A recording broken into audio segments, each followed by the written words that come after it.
నమస్తే welcome to our channel నేను సౌజన్య Andhra Pradesh DGP అలాగే చీఫ్ సెక్రటరీ పైన వేటు పడేటువంటి అవకాశం ఉంది అన్నట్టుగా వార్తలు వస్తున్నాయి సో వారితో పాటుగా మరొక 6 ఐపీఎస్ల పైన అలాగే ఐఏఎస్ల పైన కూడా వేటు పడేటువంటి అవకాశం ఉంది ఈసీ ఆ వైపుగా అడుగులు వేస్తోంది అనే అంశానికి సంబంధించి మనతో మాట్లాడడానికి వారి విశ్లేషణని మనతో పంచుకోవడానికి ఈ రోజు మనతో పాటు ఉన్నారు బీజేపీ అధికార ప్రతినిధి రమేష్ నాయుడు గారు ఉన్నారు వారితో మాట్లాడదాం నమస్తే రమేష్ నాయుడు గారు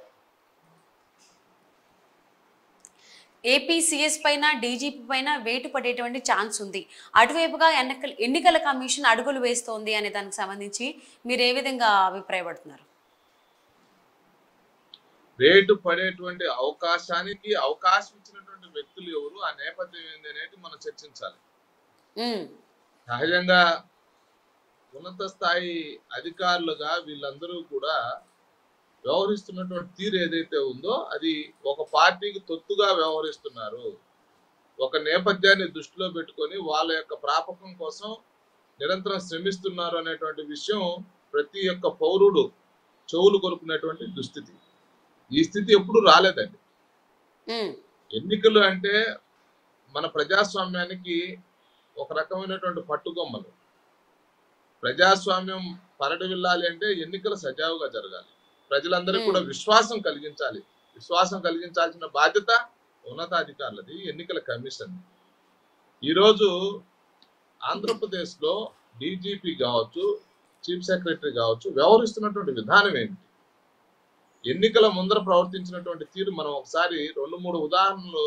మచ్చుకు మాట్లాడుకోవచ్చు తిరుపతి ఉప ఎన్నికల సందర్భంలో ఎపిక్ కార్డులన్నీ కూడా వాళ్ళే తయారు చేసి 30,000 పైచులకు దొంగ ఓట్లు వేస్తున్నటువంటి తీరు కళ్ళకు కట్టినట్టు కనిపిస్తున్నా కూడా ఉపేక్షించినటువంటి విధానం రెండోది లా అండ్ ఆర్డర్ కు సంబంధించి ప్రధానమంత్రి స్వయంగా సభ నిర్వహిస్తుంటే ఆ ప్రధానమంత్రి సభలో లా అండ్ ఆర్డర్ కు సంబంధించినటువంటి విషయంలో దృష్టి పెట్టరు ప్రతిపక్షాల మీద దాడులు జరుగుతా ఉంటే దృష్టి పెట్టరు ఉద్దేశపూర్వకంగా పోలీసులు సైతం ప్రతిపక్షాలను అనదొక్కాలనేటువంటి ప్రయత్నంలో రాబోయే రోజుల్లో ఒక ఫోకల్ పాయింట్ లో వాళ్ళ ఉద్యోగాలు నిర్వహించాలనేటువంటి దురాశతోటి అధికార పార్టీ కొమ్ము కాయడం ఏదైతే ఉందో చాలా బాధాకరమైనటువంటి విషయాన్ని ప్రతి వ్యక్తి మాట్లాడుకుంటున్నటువంటి పరిస్థితులు మనం గమనిస్తున్నటువంటి నేపథ్యంలో ఎన్నికలు సజావుగా జరగవు ఎన్నికలు సజావుగా జరగాలి అంటే ఎవరైతే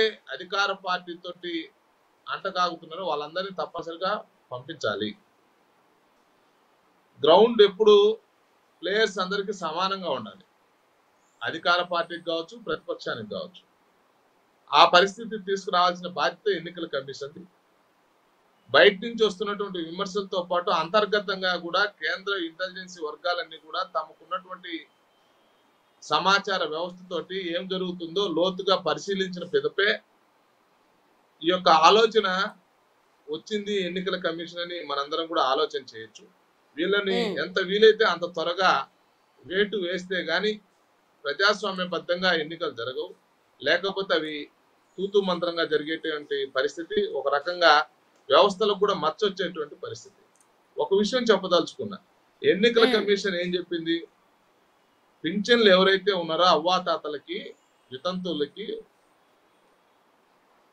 వాలంటీర్లు ఇచ్చేటువంటి పరిస్థితి ఉంటే వాళ్ళు ఒక పార్టీకి ఒక రకమైనటువంటి కార్యకర్తల కన్నా మిన్నగా పనిచేస్తున్నారు కాబట్టి వాళ్ళను పక్కకు తప్పించి అధికార యంత్రాంగం ఏదైతే ఉందో దాంతో మీరు పింఛన్లు పంచండి అని చెప్పి ఆజ్ఞాపిస్తే ఇదే అదునుగా తీసుకున్నటువంటి చీఫ్ సెక్రటరీ గారు ప్రతిపక్షాలు ఆపేశాయని గ్రామ వాలంటీర్లు లేకపోతే ఇంటికి వచ్చి ఇచ్చేవాళ్ళు లేడని అధికార పార్టీకి ఏ విధంగా ప్రయోజనం చేకూర్చాలి ప్రతిపక్షాల మీద ఏ విధంగా ప్రజల్లో వ్యతిరేకత వచ్చే విధంగా వ్యూహం రచించినటువంటి వ్యక్తి చీఫ్ సెక్రటరీ జవహర్ రెడ్డి గారు ఇది తప్పు కదండి ప్రతి గ్రామ పంచాయతీలో గ్రామ సచివాలయ వ్యవస్థ ఉంటుంది టీచర్లు ఉన్నారు కావాల్సినటువంటి ప్రభుత్వ ఉద్యోగులు ఉన్నారు 24 అవర్స్ లో అందరికి కూడా ఇంటి వద్దకు పింఛన్ చేర్చేటువంటి సిస్టమ్ మన దగ్గర ఉంది మనమే కాదు కదా ఈ దేశంలో అన్ని రాష్ట్రాల్లో పెన్షన్లు ఇస్తున్నారు కదా టెన్షన్ గా ఆంధ్రప్రదేశ్ లో ఈ పింఛన్ వ్యవస్థని ఉద్దేశపూర్వకంగా రెచ్చగొట్టాలనేటువంటి ప్రయత్నం చేశారా లేదా దీన్ని అన్ని గమనించిన తర్వాత ఎన్నికల్లో కూడా ఈయన సజావుగా వ్యవహరించడం అనేటువంటి విషయం తనకు తానే ప్రూవ్ చేసుకున్నాడు. ఎవరో కంప్లైంట్ చేయాల్సినటువంటి అవసరం కూడా లేదు. చివరికి ముఖ్యమంత్రి జగన్మోహన్ రెడ్డి గారు విజయవాడ పర్యటన వచ్చినటువంటి నేపథ్యంలో వేలాది మంది పోలీసుల్ని మోహరించినప్పటికీ కూడా ఆ గులకరాయి సంఘటన ఎందుకు జరిగింది? నిజంగా గులకరాయి సంఘటన జరిగిందా? జరిగితే దానికి బాధ్యులు ఎవరు? ఆ గులకరాయి దొరికిందా? ఆ గులకరాయి ఒకసారి గులకరాయి అని చెప్తారు, ఒకసారి ఏమో రబ్బర్ బుల్లెట్ అని చెప్తారు, ఇంకొకసారి వడేలతో కొట్టారని చెప్తారు. సో ప్రజలను కూడా కన్ఫ్యూజ్ చేసి జగన్మోహన్ రెడ్డి గారు ఓడిపోతున్నటువంటి నేపథ్యంలో ప్రజల నుంచి ఏదో ఒక రకమైనటువంటి సానుభూతి పెంచేటువంటి ప్రయత్నం, ఒక కుట్ర పోలీసుల యొక్క సహకారంతో జరగబోతుంది. ఇది ఈ సంఘటన మీద ప్రజలందరూ కూడా తేరుకొని గతంలో ఉన్నటువంటి వీళ్ళ చరిత్ర ఆధారంగా ఎన్నికల్లో నెగ్గడం కోసం వీళ్ళు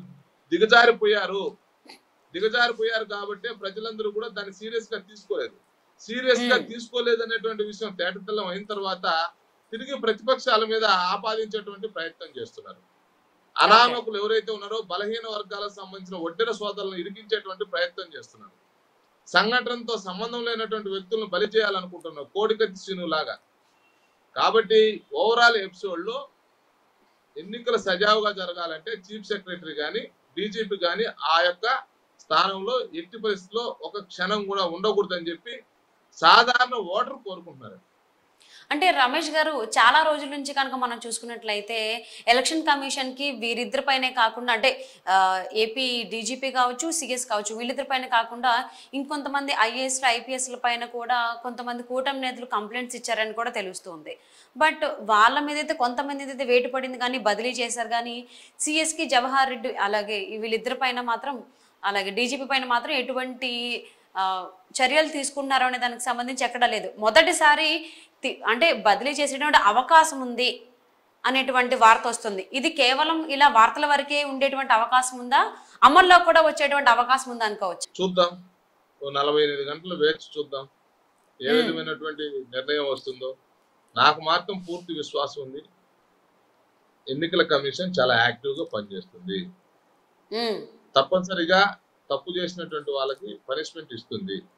దాంట్లో ఎటువంటి సస్పెన్షన్లకు తావలేదు. అంటే రమేష్ గారు ఎన్నికల కమిషన్ కనుక ఒక్కసారి నిర్ణయించుకుందంటే ఇమీడియట్ గా కూడా అమలు చేసేటువంటి అవకాశం ఉంది. కానీ మీరు ఎందుకు 45 గంటలు వేచి చూద్దామని అన్నారు, తెలుసుకోవచ్చా? మనం ఎలా చెప్తామండి, పరిస్థితి తీవ్రత దృష్ట్యా వాళ్ళు మనకన్నా బాగా ఆలోచన చేస్తారు, వాళ్ళకి అనుభవజ్ఞులు. ఎన్నికల కమిషన్ స్వతంత్రంగా ఈ దేశంలో నడుస్తున్నటువంటి చరిత్ర, అతిపెద్ద ప్రజాస్వామ్య దేశంలో ఎన్నికల్ని సజావుగా ఇంతకన్నా ఒక రకమైనటువంటి అక్రమార్కుల్ని దుర్మార్గుల్ని కూడా కట్టడి చేసినటువంటి నేపథ్యం ఉంది ఆ సంస్థకి. ఓపిక పడదాం, మనకు మనమే జస్టిఫికేషన్ ఇవ్వడం టూ అర్లీ అవుతుంది. ఓకే, సో తప్పకుండా అండి ఏపీసీఎస్ అలాగే డీజీపీ పైన ఇంక మరికొంతమంది ఐఏఎస్ల పైన ఐపీఎస్ల పైన వేటు పడేటువంటి అవకాశం ఉంది. బదిలీ చేసేటువంటి ఉత్తర్వులు రేపు నేడో రావచ్చు అనే అంశానికి సంబంధించి మీ అభిప్రాయాన్ని మాతో పంచుకున్నందుకు థ్యాంక్ యూ సో మచ్ అండి.